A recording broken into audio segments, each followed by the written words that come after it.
Amen. Salamat po, choir, sa inyong inawit para sa Panginoon. Alam niyo po yung si Brother Bong, yung nag-ano po ng microphone. Every Sunday, yan po yung kanyang ministry. Pagkakanta ang choir, inihanda yung microphone and then ilalagay dyan. Alam niyo po, ano bang ginagawa nating paglilingkod sa Panginoon ay hindi lingid? Alam niyo po ang blessing kay Brother Bong ngayon.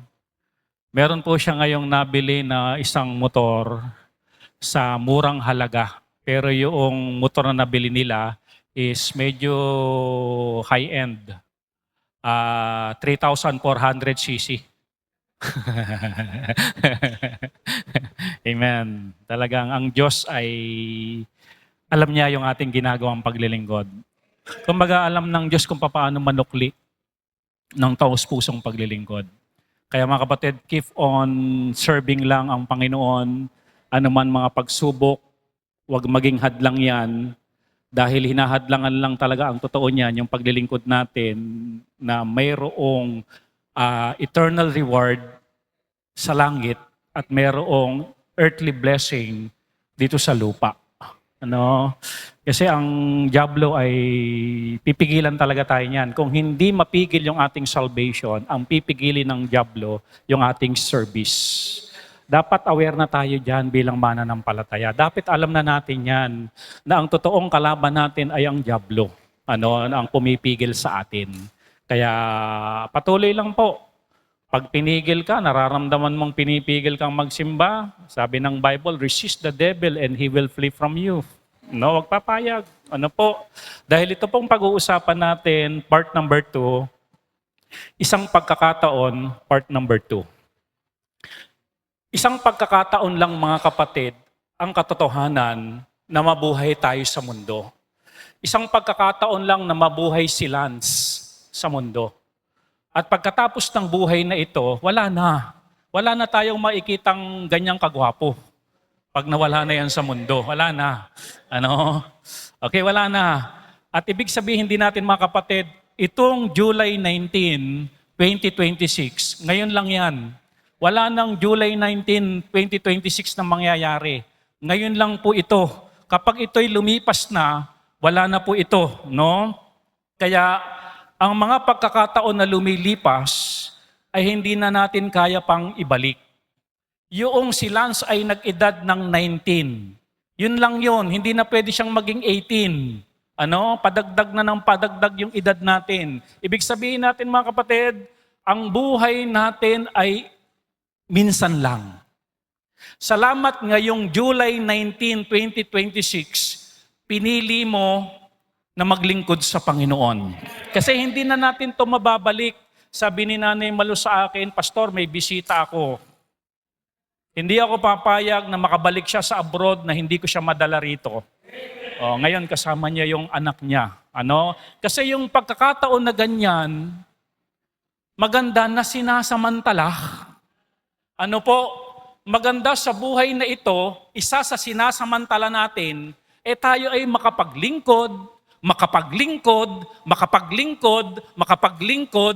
dahil ang ending ng bawat buhay natin ay sa harapan ng Diyos. Lahat ng tao magsusulit sa harapan ng Diyos. Ang ending ng buhay ni Kyle sa ikalawang buhay, pagharap sa Diyos. Ang ending ng buhay ni Grace sa ikalawang buhay, pagharap sa Diyos. Lahat po tayo, ang ending ng buhay natin ay pagharap sa Diyos.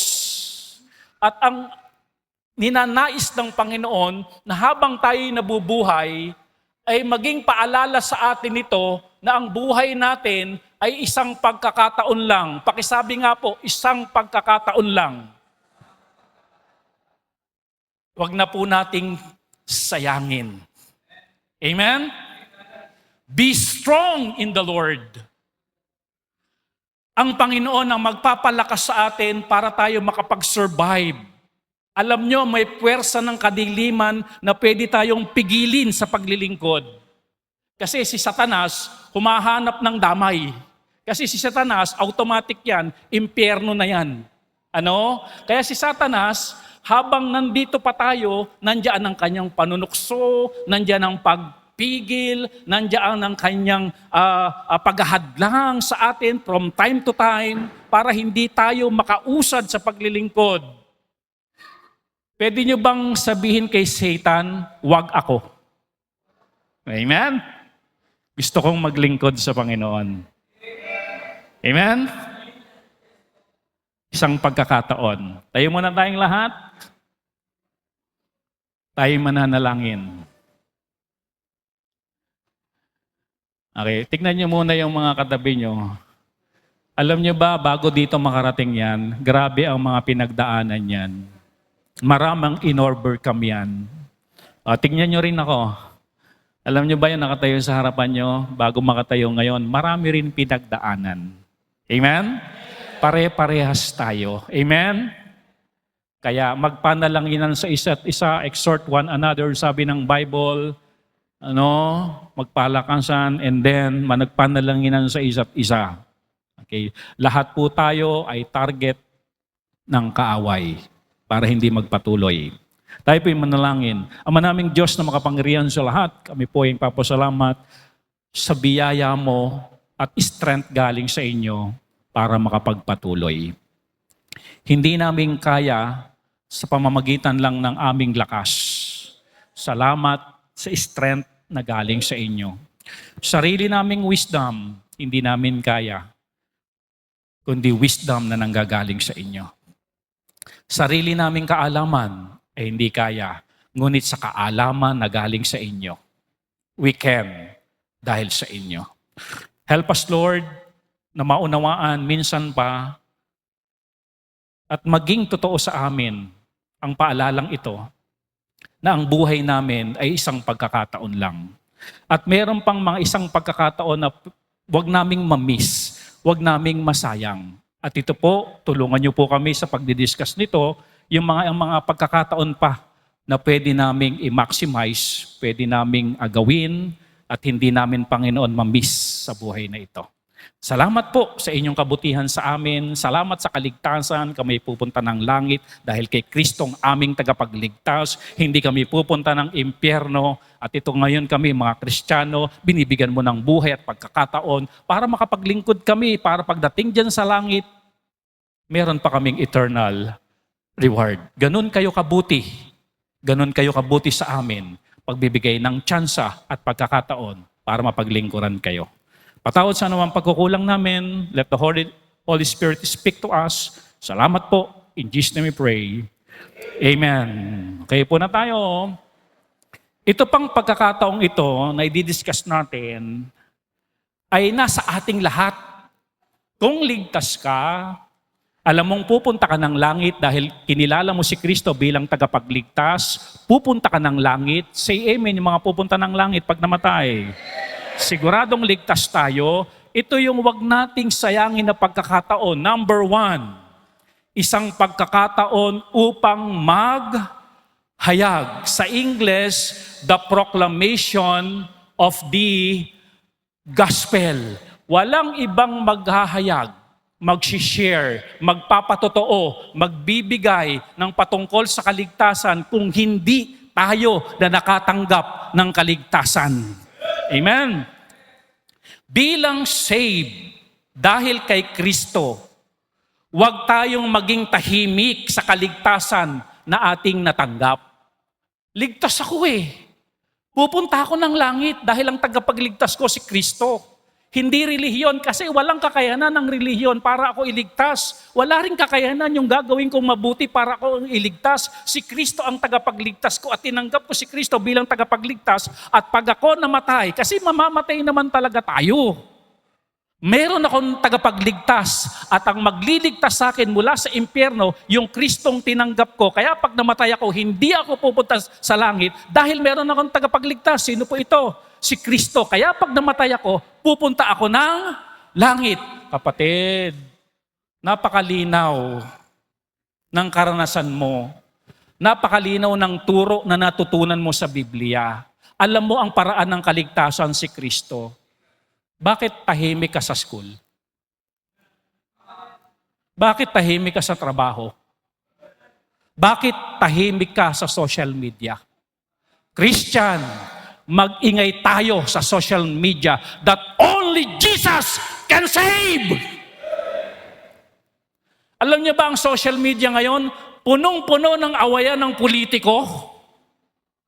Pinklawan, DDS, Dili, mga ganon, Dilis.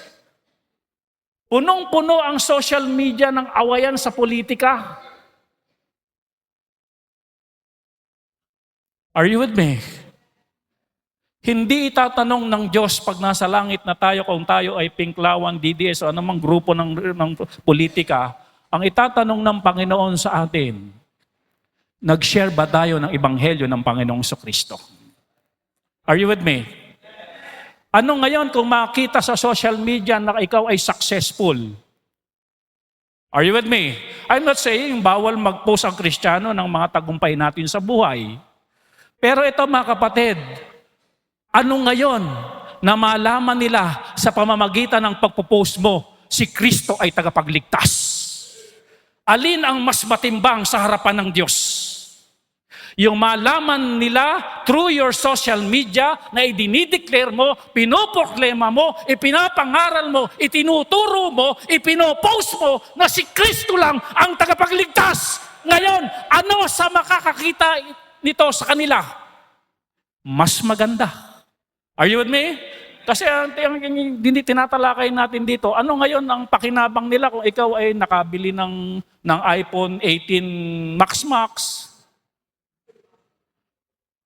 Ano ngayon kung makita nila na ikaw ay, di ba, nagpa-brace tapos mga diamond yung nakalagay sa braces? Ano ngayon sa kanila yon? Pero ano sa kanila na mabasa nila na sila'y pupunta ng impyerno dahil sa kanilang kaligtasan at meron lamang isang tagapagligtas at si Kristo para hindi sila mapunta ng impyerno. Ano ngayon sa kanila yon? May pakinabang ba sa kanila yon? Meron po! Dahil lang nakasalalay dito yung kaluluwa nila na sila'y pupunta ng impyerno dahil sila'y makasalanan. Sabi ng Bible, for all have sinned and come short of the glory of God. Lahat ay makasalanan at hindi makaabot sa kalwalhatian ng Diyos. Sino po? Lahat. Hindi makaabot sa langit dahil sa kasalanan. Maaabot lang nila ang langit pag nagsisi sila sa kasalanan at tinanggap yung tagalangit na nagkatawang tao, si Kristo, para iligtas tayo.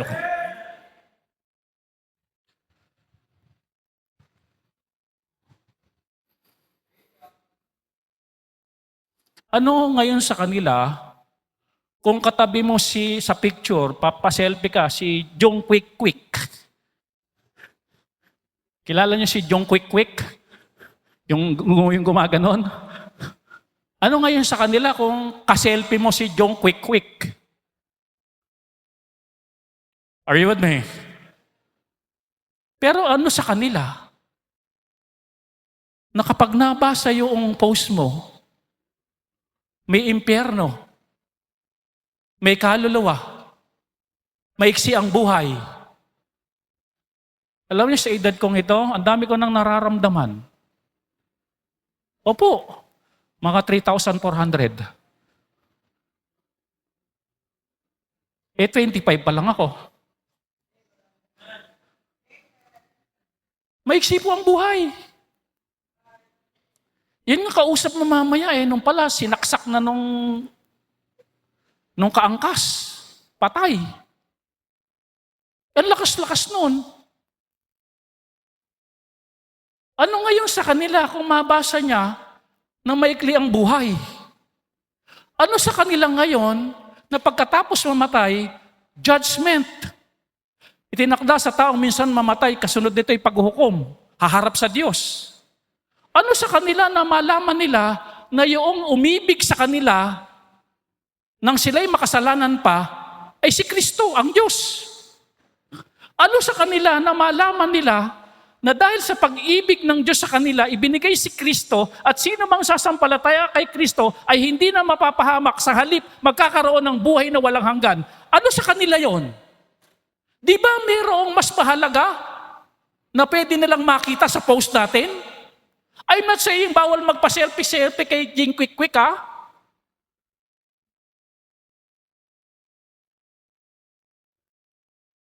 Mamaya, mag-iingay tayo sa social media that only Jesus can save.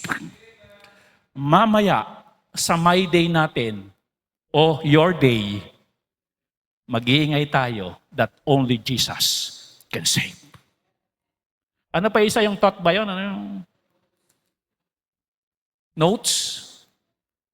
Mamaya, are you with me? Sasali ka ba? Kung Kristiyano ka, kung saved ka, yung notes mo, only Jesus can save. Amen.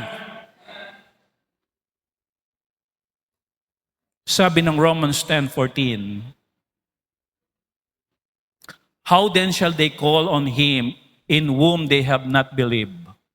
Sabi ganoon, paano tatawag yung mga tao kung hindi naman sila naniniwala? Paano kung tatawagan ang mga pulis kung hindi na ako naniniwala sa pulis? And how shall they believe in Him of whom they have not heard? Paano akong, sabi ganoon, paano silang maniniwala kung hindi naman nila narinig na ang mga pulis dito ay mga okay? Amen? Sabi ganoon, and how shall they hear without a preacher? Tinunto na, paano kaming tatawag kung hindi naman kami naniniwala kay Kristo? At paano kaming maniniwala kay Kristo kung hindi naman namin napapakinggan ang patungkol kay Kristo? At papaano makakapakinig sila ng patungkol kay Kristo kung walang preacher? Sabihin nyo nga po, preacher. Alam nyo ba yung salitang preacher ay tumutukoy sa sino mang naghahayag ng ebanghelyo ni Kristo, lalaki man o babae. Hindi lang po pastor. Sabihin mo sa katabi mo, kung Kristiyano yan at ligtas yan, preacher ka. Hindi ka tinawag para manismis. Hindi ka tinawag para magmarites. Tinawag ka para mangaral patungkol sa Panginoong Kristo. Amen?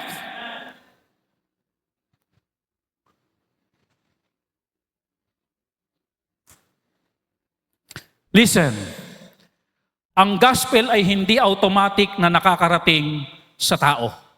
Kailangan niya ng minsahero. Kailangan niya yung nagbibigay ng gospel tracts. Sabi nga ng isang pastor, sige, bigay lang kayo ng tracts. Alam niyo kung sino man po sa inyo may kakilala na nagdo-donate ng tracts, pabatid niyo po sa akin kasi yung printer natin talagang ano ba tawag diyan, nalaspag na kakaprint ng tracts. Sabi ng isang preacher, sige, lahat ng tao makita mo, bigyan mo ng tracts. Pastor, ayaw naman nilang maniwala sa tracts hindi naman nila binabasa. Okay lang yun. Meaning to say, ang sinasabi niya, mapunta yan ng impyerno na may dalang tracts. Ang sinasabi dito, ibig sabihin, wala siyang idadahilan na hindi siya naabutan ng ebanghelyo ni Kristo. Amen? Kailangan niya yung nag-share ng gospel sa anumang platform, social media, Messenger, TikTok, ano pa ba? Instagram, ano pa ba yung mga platform na pwedeng mag-share? Yun na yun. YouTube. Every time I preach, laging may gospel. Kaya kung sino man na makakapanood sa YouTube natin ng preaching, laging may ebanghelyo ng Panginoong Kristo. Amen? Sinasamantala natin yun na makapag-upload ng mga video about the Lord Jesus Christ that only Jesus can save. Yung mga abroad, naririnig na yan bago sila masabugan ng pasabog galing sa Iran. At least narinig nila si Kristo yung tagapagligtas. Amen? Salamat doon sa anak ni Nanay Malu, sa area pala nila, sa Riyadh po hindi po magulo, hindi po damay doon sa gera. Amen? Ang problema, yung kapatid ni Mac. Dubai ba yun? Oo, ang alam ko, ang target ngayon ng Iran, Dubai talaga. Amen? Hanggang may pagkakataon, i-share na yung gospel. Mamamatay din yan kahit sa anong kaparaanan. Tamaan man yan ng kidlat, ng missile, mamamatay ang tao. Pero ito mga kapatid, listen, bago sila mamatay, o bago ka man lang mamatay, nakakapag-share ka sa mga mahal natin sa buhay. Amen? O, pagkakataon para mag-share. Alam nyo, ito napansin ko Sabi ni Paul, hindi na ako nahihiyang ipangaral ang ebanghelyo ni Kristo, for I am not ashamed of the gospel of Christ. Bakit di na siya nahihiya, Brother Byron? Kasi si Pablo, wala siyang ginawa kundi mag-share. Kaya sanay na siya. Ang mahiyain lang mag-share, alam niyo kung sino? Yung hindi pa nag-share. Kapag lagi mo nang ginagawa yan, pansinin mo ito, sumakay ka ng jeep, magdala ka ng trucks. Sa unang ganun, parang, wag na lang, mamimili ako ng nakangiti sa akin. Pero yung nakasimangot, di ko aabutan yan. Ito gawin mo. Simulan mong magpamigay sa trucks sa jeep ng trucks. Amen? Nakakaya sa una. Subukan mong pangalawa. Magbigay ka uli. Pangatlo, magbigay ka na rin ng sobre. Hindi. Hindi po natin ginagawa yun, Lagi mong gawin. Pag nasanay ka na, hindi ka na mahihiya. Kagwapo-gwapo mo, hindi ka naman mukhang badyaw, ba't nahihiya ka? Amen? Pangunahan mo na, magbibigay po ako ng trucks, hindi po ako manghihingi ng pera, Libreng babasahin lang po ito, hindi po ako badyaw. Amen?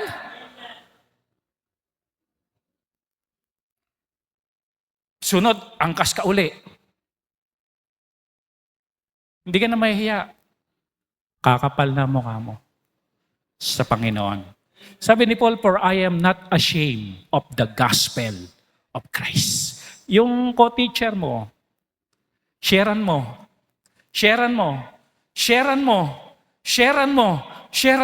Isang araw, hindi ka na mahihiya. Hindi ka natatiming. Kada upo mo dyan, share na kagad. Kasi sanay na tayo. Amen? At hindi na rin tayo matatakot. Listen. Sino na sa inyo nakaranas na mayroong tatalunan? Bato tapos may pulse na ganon. Sa una, tatakot ka pa. Pero nung unang tanong mo ganon, wow, sarap pala. Akit ka uli. Talong ka uli. Tapos nagpaplano ka uli na bumalik para tumalon uli ng tumalon. Amen? Nawala na yung takot mo. Bakit? Inulit-ulit mo. Sa una lang nakakatakot. Sa una lang nakakahiya. Kapatid, ulit-ulitin mo. Amen?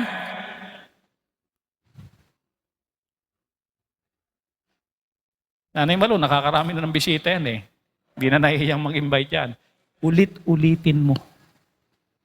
Amen? Mamamatay tayo. At mahirap mamatay sa mundong ito, hindi mo kinilala si Kristo bilang tagapagligtas, may impyerno. Kailangan mong tanggapin si Kristo bilang tagapagligtas para mayroong magligtas sa iyo. Amen? Kung sino man ang maghahayag ng ebanghelyo ng Panginoong Kristo, siya na nakatanggap ng ebanghelyo ni Kristo. Hindi po ang mga anghel ang inutusan ng Diyos na mangaral ng ebanghelyo. If you are saved, share Christ, preach Christ. If you are saved. At hindi rin sinabi ni Pablo, paano sila maliligtas kung walang himala? Hindi nang sinabi. Ang sinabi ni Pablo, paano silang makakarinig kung walang mga ngaral? We don't need miracle para sila'y maniwala sa Panginoong Kristo. Kailangan lang ay mayroong mga ngaral patungkol sa Panginoong Kristo. Ang Diyos ay naghahanap ng bibig na magsasalita, paa na lalakad, puso na nagmamalasakit sa kaluluwa. At ikaw yon. Pakisabi sa katabi, ikaw yon.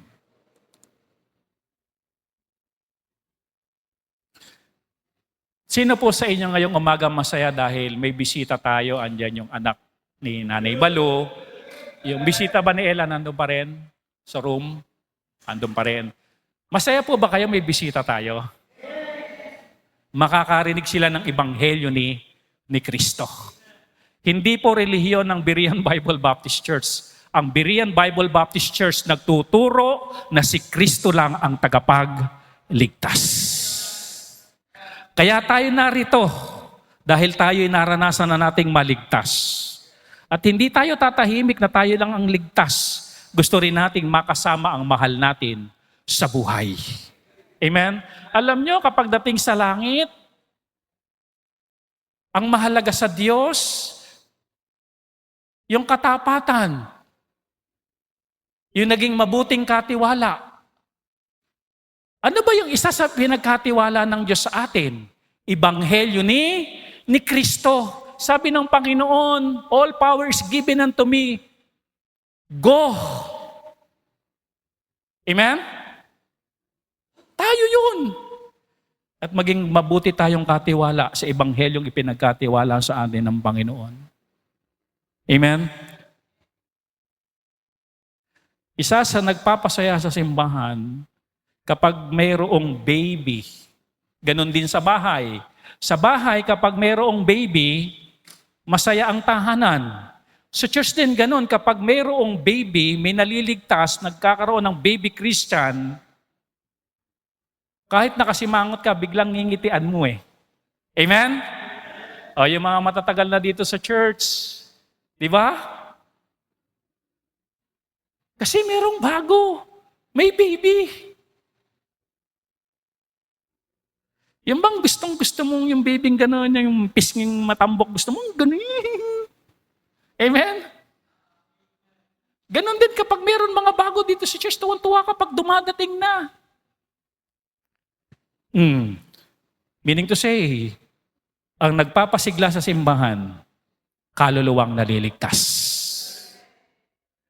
Kung gusto nating magsipaglungkot dito, huwag na tayong mag-soul winning. Tayo-tayo na lang. Amen? Alam niyo kapag matatagal ng Krisyano, di ba? Amen? Okay, ang nagpapasaya sa simbahan, may mga nadadagdag na mga bagong kaluluwa na naglilingkod sa Panginoon. Yun po, to proclaim, isang pagkakataon para tayo maghayag ng Ebanghelyo ni Kristo. No? Okay. Pangalawa, isang pagkakataon upang magmadali. That's number 2, the priority of the gospel. Ang bilis ng panahon ngayon. Sino sa inyo ang nakakapunan na napakabilis ng panahon? Kakalinggo lang, tapos linggo na naman ngayon. Bukas, Lunes na naman. Tuesday na naman. Sino sa inyo ang nakakaranas parang kulang kayo sa pahinga? O, say amen. Kaya ang ginagawa nyo, pag linggo kayo namamahinga habang nagpipreach si pastor. Tulog na tayo. Si Alan namumula na mata pero hindi natutulog yan. Amen? Nararanasan nyo ba yun? Parang lagi tayong pagod, parang lagi tayong kulang sa pahinga, parang kulang yung weekends, gusto pa nating ma-extend, kaya ang inaabangan natin yung announcement ni Mayor kapag umuulan. Amen? Sabi nga ni Dea, nung Lunes, Mayor, kung mahal mo talaga kami, isa pa nga.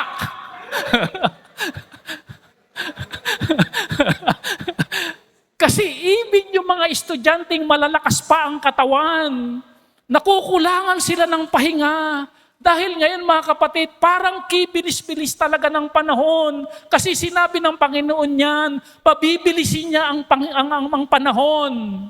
Hindi lang po ang noodles ang instant ngayon, pati ang araw, Instant.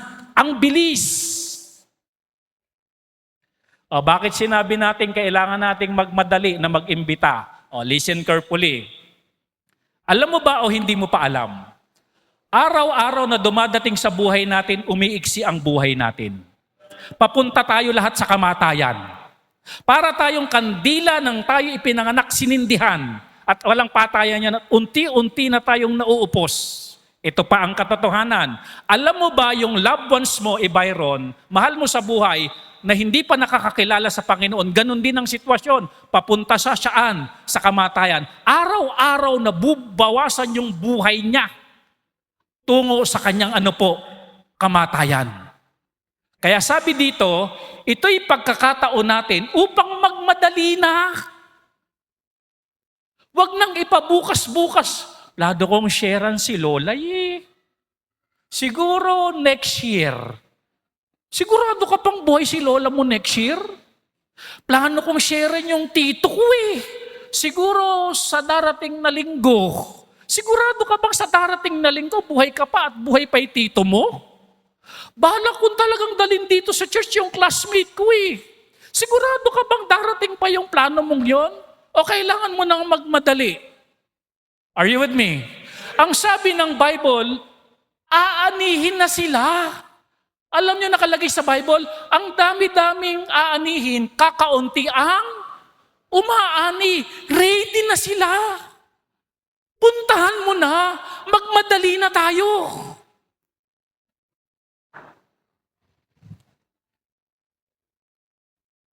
Sabi ng Bible, Colossians 4:5, walk in wisdom toward them that are without. Ibig sabihin lang dito ng without, yung wala pang pagkakilala sa Panginoon Sabi ganoon, walk in wisdom toward them that are without. Magpakita ka na ng magandang pototoo sa mga unbeliever, sa mga loved ones mong wala pang pagkakilala sa Panginoon. Inuutusan ba tayong magmadali? Redeeming the time. Apurahin nyo. Madaliin nyo. Redeeming the time. Pakisabi sa katabi, apurahin mo.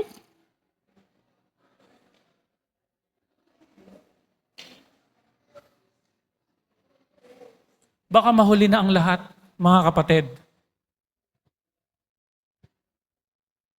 Mahirap maging Kristiyano na hindi ka aware at wala kang awareness, insensitive ka na yung mga kasama mo papuntang impyerno. Dapat ang katotohanan nasa utak natin. Pag hindi tumanggap kay Kristo to, papuntang impyerno to.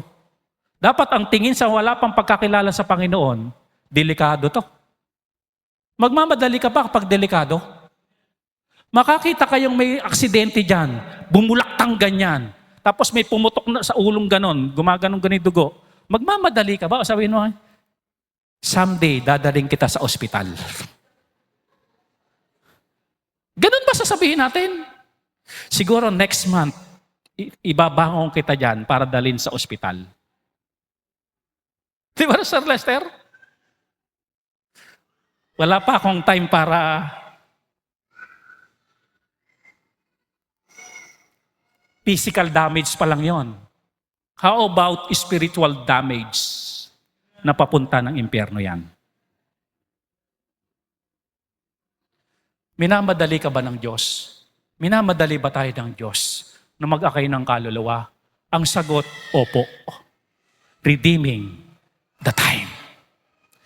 The word redeeming the time, o yung sinabi ni Paul, Paul teaches Christian to live wisely before the lost, making the most of every opportunity to influence them for Christ.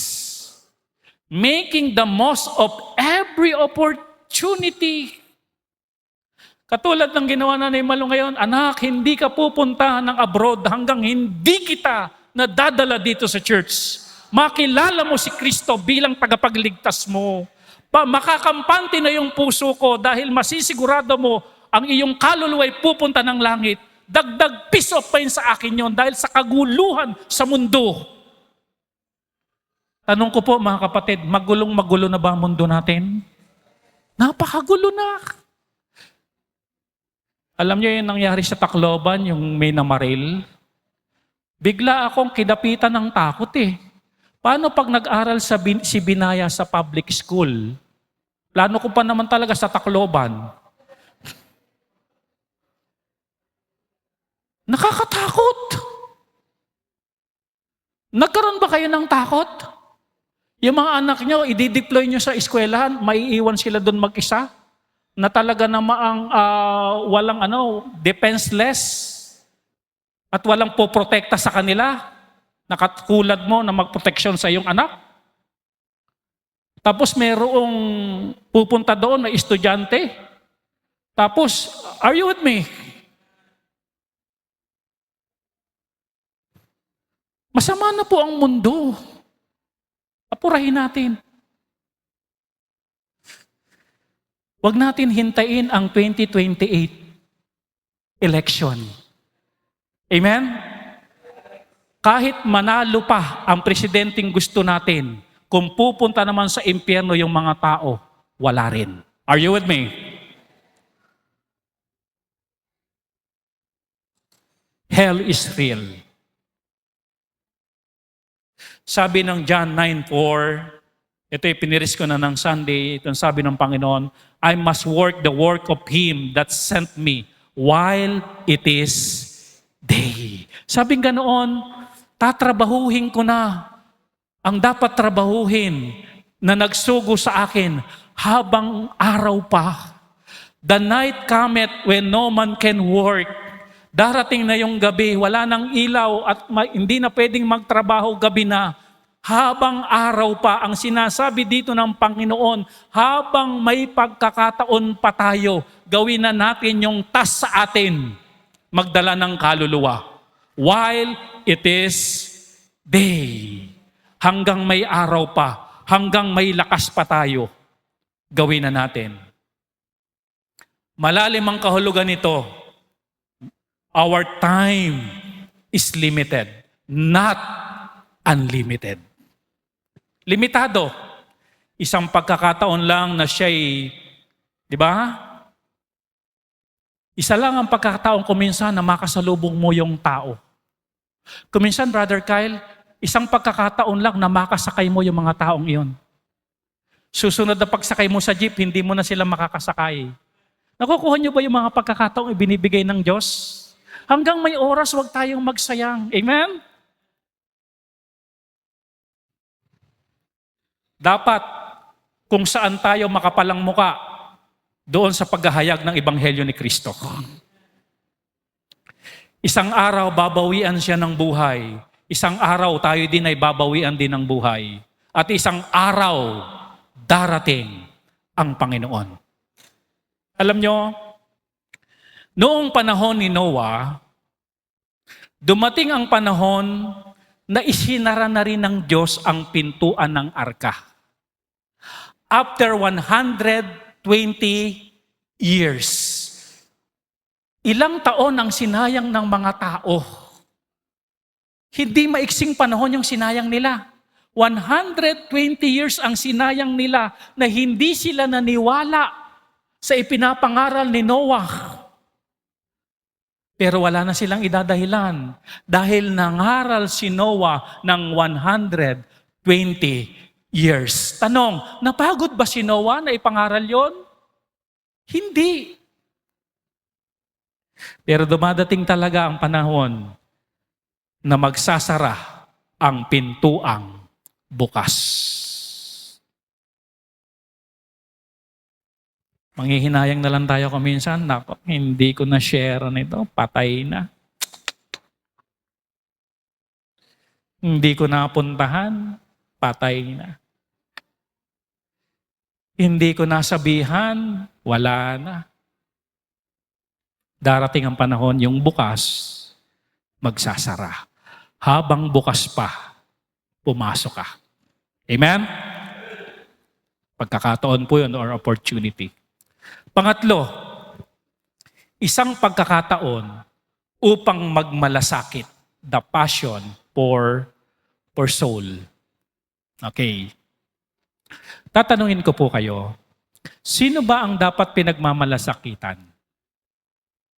Di ba ang dapat pagmalasakitan, yung kahabag-habag ang kalalagayan, yung nakakaawa, yung nasa pangit na sitwasyon, yung taong napakalaki ng problema, at yung taong mayroong kinaharap ng malaking panganib. At higit sa lahat, ang dapat nating pinagmamalasakitan ay ito po. John 3:36. John 3:36. Sabi dito, "He that believeth on the Son hath everlasting life." Sino raw pong sumasampalataya sa Panginoong Kristo ay may buhay na walang hanggan. "And he that believeth not the Son shall not see life." Pero yun daw mga hindi naniniwala kay Kristo na tagapagligtas, ay hindi raw niya makikita yung buhay o yung everlasting life. Hindi niya yun makikita. Sa halip, ano ang meron siya? The wrath of God abideth on him. Ang puot ng Diyos ay nasa kanya. Brother Kyle, may tanong ako dito nung inaaral ko to. Ano ang kaibahan ng galit ng Diyos sa puot ng Diyos? Alam niyo mga kapatid, nung aking pong pinag-aralan, pag sinabi pong galit ng Diyos, ito po yung kanyang reaksyon sa kasalanan. Na kapag gumawa ka ng kasalanan, magagalit ang Diyos. Pero pag sinabing puot ng Diyos, ito po yung banal na hatol ng Diyos sa kasalanan. At ang banal na hatol ng Diyos sa kasalanan ay impyerno.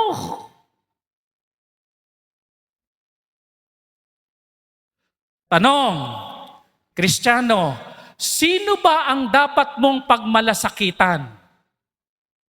Yung pong may pangit na sitwasyon na nabubuhay dito sa lupa. Yung mayroong malaking panganib na nakaamba sa kanya sa ikalawang buhay na nabubuhay dito sa lupa. Kahit pa nga yan mayaman. Pero kung yan ay pupunta sa impyerno at yung puot ng Diyos ay nasa kanya, siya dapat ang ating pinagmamalasakitan. Amen? Pastor, hindi naman nakakaawa yun. Mayaman nga eh. Pero kapatid, ang puot ng Diyos, kapag hindi yan nanampalataya sa Panginoong Kristo, ang puot ng Diyos, sabi ng Bible, abideth on Him. Hindi naman nakakaawa, Pastor. Piloto nga ng eroplano eh. Pero hanggang hindi yan nakakakilala sa Panginoon, the wrath of God abideth on him. Mayaman naman yung anak ko, Pastor eh. Hindi naman mukhang nakakaawa. Pero kung wala sa kanya ang Panginoong Kristo, the wrath of God abideth on him. Kaya ito damang mindset paglabas natin mamaya. Pag meron kayong kasakay sa jeep ng mga unbeliever, ang totoo kapatid, nasa Bible, the wrath of God abideth on him. Nakakatakot, di ba? Huwag tayong maging selfish. Huwag tayong maging insensitive sa araw-araw nating pamumuhay. Merong wrath of God. Puot ng Diyos sa kanila. At tignan niyo po yung anger of God. Ito po yung definition. Psalm 7:11. God is angry with the wicked every day. Yun ang galit ng Diyos sa kasalanan ginagawa ng tao. Pero tignan niyo po yung wrath of God. Revelation 20:15. And whosoever was not found in the book of life, saan daw po itatapon? Sa dagat-dagatang apoy. That is the wrath of God. Hindi lang galit ang Diyos kung hindi hinahatulan ng Diyos ang walang pagkakilala sa Kanya. Was cast in the lake of fire. Sa panahon natin, sabi ko nga doon sa bisita kanina, alam mo yung aircon ngayon, necessity na kasi sobrang init. Ako nga dito, nakatutok yung electric pan, pinapawisan ako. Parang gusto kong mag-aya sa bundok, sama ko si AJ. Malamig sa bundok, di ba? O hindi ka na sa bundok, sa gym ka na ngayon, ano? Aircon ba yung gym? Hindi. Kapag tayo nakakaranas ng ganito na nakakairita, ayaw natin eh. Ang init. Tuloy, nag-iisip ako, ano ba ang unahin ng project ng church? Aircon, sasakyan, o building? Tatlo yung project na pumapasok, naglalaban-laban eh. Siguro, ano na lang natin, palabunutan. Listen, kapatid. Nasa loob pa tayo ng building, init na tayo. Paparo ko pong nasa apoy mismo tayo.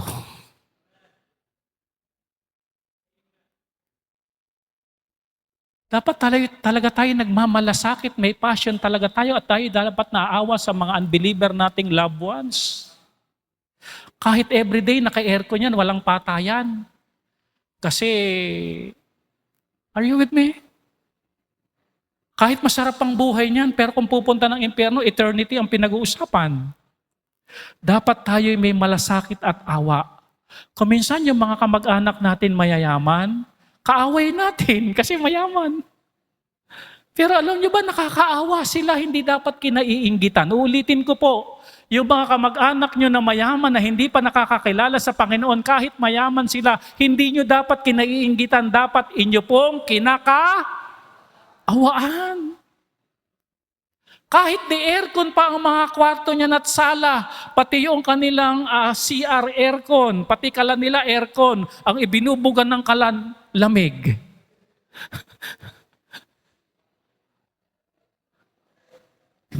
Dapat kinakaawaan sila. At ikaw naman kapatid, ang ulam mo sardinas, noodles, tuyo, dito lang yan, pero hindi nakakaawa ang kalalagayan mo sa ikalawang buhay. Langit ka! Amen?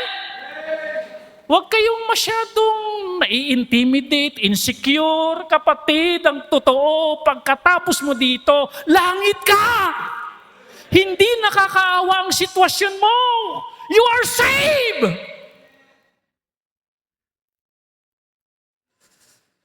Ano kung mabuhay ka na puro Toyota na pa ng 80 years? Pagdating mo naman sa langit, ang kalsada, ginto. Amen?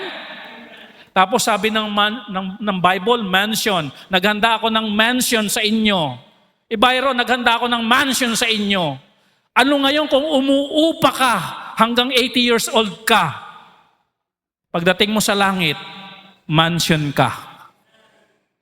Sabi ng Panginoon, Byron, mansion ka sa akin pag namatay ka. Amen?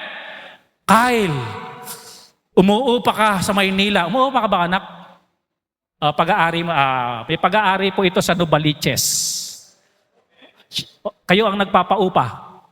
Hindi naman. Grabe, bihira yung meron kang property sa Manila. Kaya siya po ang tagapagmana ng medyo may kaya po ito. Iba level nito. No, kaya mapalad si Grace talaga eh.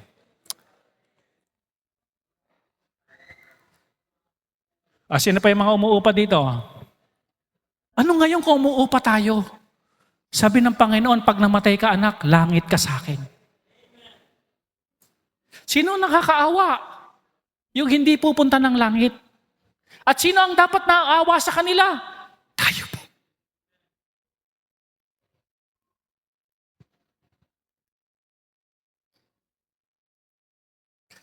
Was cast into the lake of fire. Naano niyo ba yung gnashing of teeth? Yung bang panaghoy sa hirap? Na-imagine niyo ba yan na may loved ones kayo? Pupunta doon? Abay, magmamadali ka, ayoko. Alika, sama ka. Hindi, basta sumama ka, mahalaga yung dahilan. Kaya kita sinasama. Sama ka, may impero, alika. Makilala mo si Kristo bilang tagapagligtas.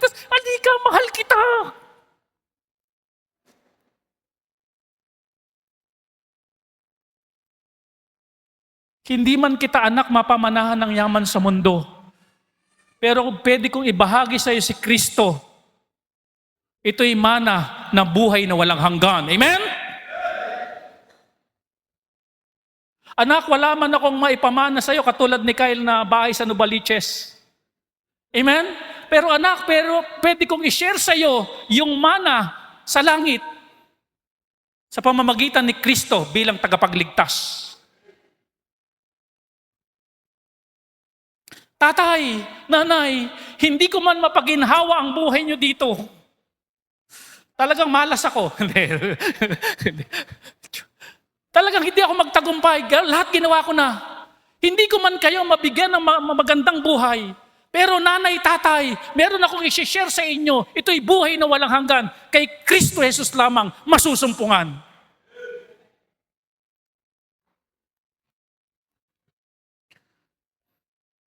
Apo, hindi man kita mabilihan ng laruan na gusto mo.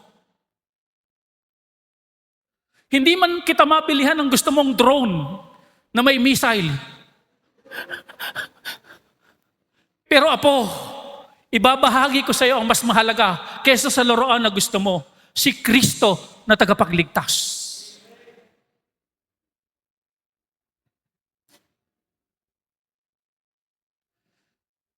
Sino sa inyo nagmamahal sa pamangkin?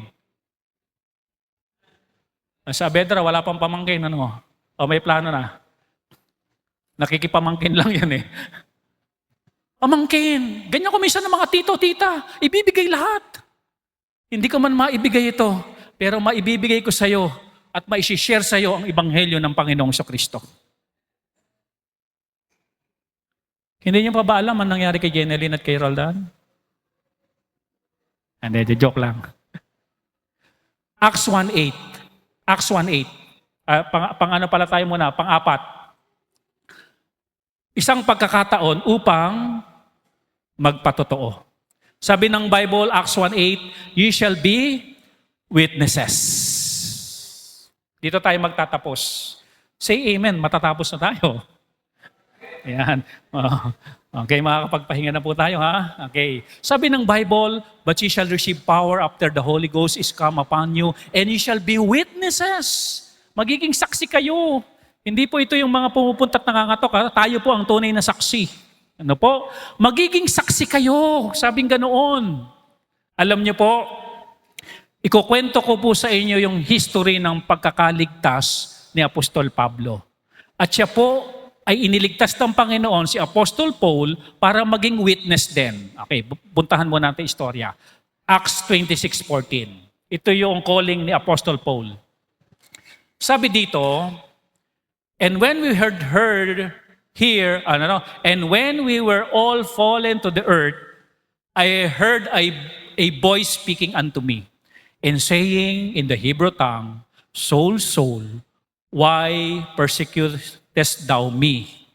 Sabi ng Pablo, sabi ng Panginoon, bakit ba pinipersecute mo ako? It is hard for thee to kick against the pricks. Ano sinabi ng Panginoon? Mahirap, Pablo, na sumisipa ka sa tulos. Kapag sumipa ka, Pablo, o Saulo, si Pablo to Saul ang una niyang pangalan pinalitan lang ng Panginoon. Pag sumisipa ka sa tulos, Saul, sa tulos, ikaw rin ang masasaktan. Pag sinipa mo ba yung tulos, magre-react yung tulos, sabi ng Tor, aguy, hindi Bisaya pa pala yung tulos. Pag sinipa mo yung tulos, ikaw ang masasaktan, hindi yung tulos. Sabi ng verse 15, And I said, Who art thou, Lord?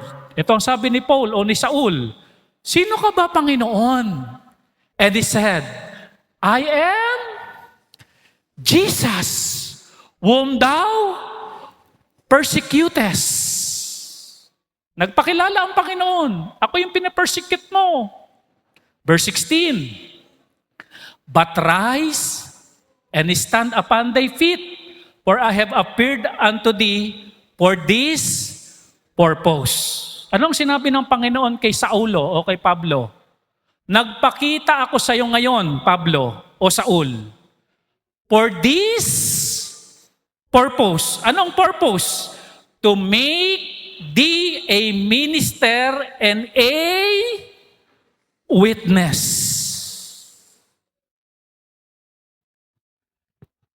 Pablo, kaya ako nagpakita ngayon sa'yo. Kasi ang dahilan ko, gagawin kitang minister at saksi ko. Ikaw ngayon ang sasaksi at magsasabi sa iba, kaya ako napako sa krus, namatay inilibing, para magkaroon ng tagapagligtas ang mga tao at ako ang tagapagligtas. Yan ang isabihin mo, yan ang ikwento mo. At ikaw ang gagamitin ko, Pablo. Alam nyo, hindi nag-atubili si Pablo. Ito maganda kay Pablo. Ginawa niya kagad. Ipinangaral niya kagad si Kristo.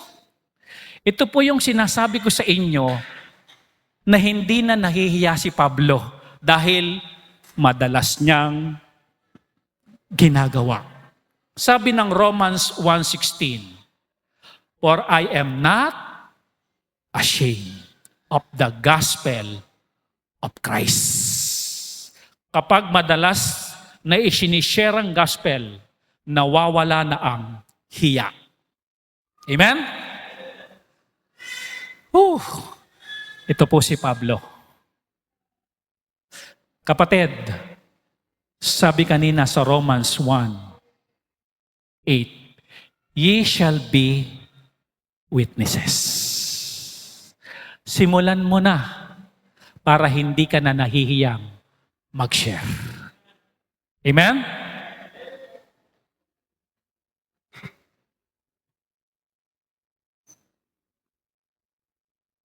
Tsaka magiging expert ka pa, lagi mo sinishare eh. Expert ka na yan. Baliwala na sa iyan. Amen? Panghuli, isang pagkakataon upang magbunga. He that winneth soul is wise. Proverbs 11:30. Okay. May tanong dito. Nandiyan pa po ba kayo? Konting-konti na lang po, matatapos na tayo. Sabi ng Bible, he that winneth soul is wise. Halimbawa po, si Nanay Malu. Nag-donate ng electric pan. Buong puso masaya si Nanay Malu nag-donate ng electric pan. Brother Junel, may reward ba Nanay Malu? May reward. Pero yung electric pan, hindi na makakasama ni Nanay Malu sa langit. Yung mayaman nating miyembro pala, ngayon ko lang napagtanto, si Kyle. Nag-donate ng aircon. 5. Buong puso Brother Lester, may reward ba si Kyle? Meron. Pero yung 5 aircon, hindi niya na yun madadala sa langit. Amen? Sumunod na mayaman, si Aisel. Alam niyo ba, hindi lang cellphone ngayon binibenta ni Aisel, may clothing na at saka bag. Ang idinonate naman ni Aisel, kotse, pansundo. High Ace. Buong puso. May reward ba si Aisel? Meron. Yung high Ace, madadala niya sa langit? Hindi. Listen carefully. He that winneth soul is wise. Si Brother Jomi, dinala lahat ng kabarangay niya doon. Dito sa church. Sabi ni Brother Jomi, pag hindi kayo sumama sa akin, wala kayong sweldo. Treasurer siya Natakot kay Jomi. Umatin lahat dito, nakakilala sa Panginoon. Lahat ng taga-barangay ng Salakan, pumunta lahat dito, pati mga barangay tanod. Puno ito. Tumanggap lahat sa Panginoon, nagpatuloy. Buong pusong ginawa ni Brother Jomi. May reward siya sa ginawa niya na yon. Pangalawa, makakasama niya ba sa langit yon? Nakita nyo? Nakita nyo? He that winneth soul is wise. Iba epekto at reward kapag nagso-soul winning tayo. Thank thank you for giving, ano yan? For giving to the Lord. Sa langit daw, sabi ng kanta, may lalapit sa'yo at magpapasalamat dahil narating sila ng Ebanghelyo.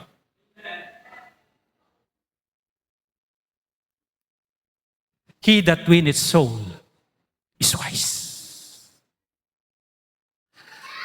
Alam nyo, nung tinukso ni Satanas ang Panginoon, eto sabi ni Satanas bandang huli, Mark 8:36. Hindi pala muna, ito muna ang verse pala. What shall it profit a man if shall gain the whole world and lose his own soul? Meaning to say, ang kaluluwa, ang katumbas, the whole world. Punta na tayo doon sa sinasabi ko sa inyo na tinutokso ang Panginoon ni Satanas. Matthew chapter 4, 8-9. Konting-konti na lang po mga kapatid. Bear with me.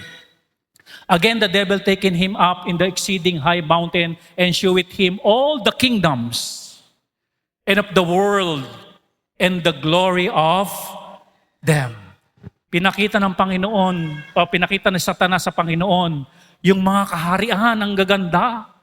Pinakita ang Japan, wow, ang ganda.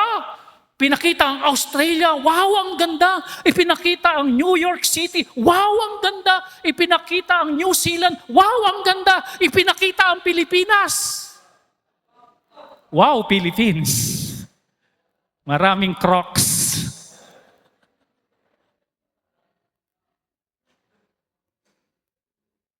Ano sabi ni Satanas sa Panginoon?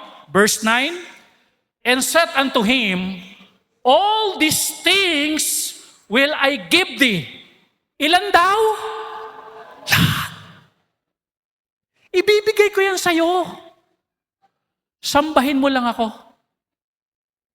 Alam nyo, pinalagan ito ng Panginoon. Pinalagan ng Panginoon. Ayaw ng Panginoon na kahit ibigay mo yung glory ng mundo, yung beauty ng mundo, ayaw ng Panginoon, pinalagan ng Panginoon. Alam niyo ang dahilan? Bakit niya pinalagan? Hindi siya naparito para sa yaman ng mundo. Are you with me?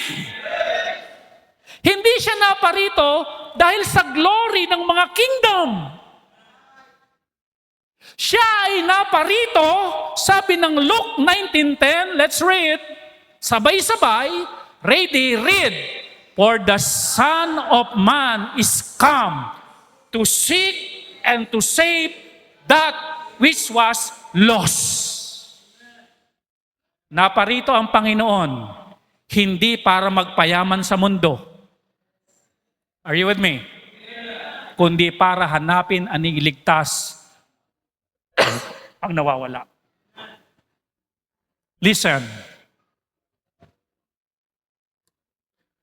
Ang pinakamalaking spiritual investment ay ang pagdadala ng kaluluwa. Dahil ang kaluluwa, ang katumbas nito, at hindi nga pwedeng itumbas yung yaman ng mundo.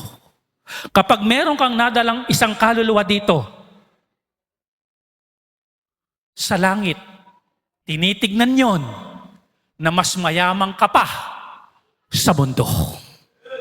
Amen? Just one soul. Parang bit-bit mo, Brother Junel, yung higit pa sa yaman ng mundo. That is soul. That is a great eternal investment. Winning soul. Tanong, kailan mo bibit-bitin yung yaman na higit pa sa mundo? Yung kaluluwa. Sabi ng pinag-uusapan natin, magmadali. Magmadali. Mamaya kung may time ka, puntahan mo na. Sabi nga na ni Malo, ligawan mo na. Simulan mo na. Tayo tayong lahat, tayo po'y mananalangin. Kaya po ang malaking halimbawa ng Panginoon na hindi kayo naparito sa mundo para magpayaman. Sa halip, tinanggihan nyo yung alok ng dyablo dahil hindi naman talaga yun ang reason kung bakit kayo naparito. The very reason, Panginoon, kung bakit kayo naparito upang hanapin at iligtas ang mga nawawala. Help us, Lord, na yung damdamin nyo na ganyan ay kumapit sa aming damdamin. Maimpluwensyahan ang aming puso't isipan nung ganyang inyong pananaw. At kung ikaw ay handa magpa-impluwensya sa Panginoon, na ang layunin kung bakit tayo iniligtas, para mag-share din ng kaligtasan. Come on, you forward. Lahat tayo lapit kung ganyan yung gusto nating gawin. Make a commitment before the Lord. Na Panginoon, magmamadali na po ako, redeeming the time. Hindi na po ako magpapabukas-bukas. Merong wrath of God na naka-abide sa kanila. Merong eternal punishment na meron sila. Tulungan mo ako, Panginoon, na maging malakas para gawin ito. Bigyan mo ako ng tapang, Panginoon, para gawin ito. Salamat po. I-bless niyo po ang bawat panalangin ng bawat isa sa mga hinihiling nilang mga kaluluwa sa inyo, Panginoon. I-grant niyo, Panginoon, ang mga desire nila na makapag-win ng kaluluwa.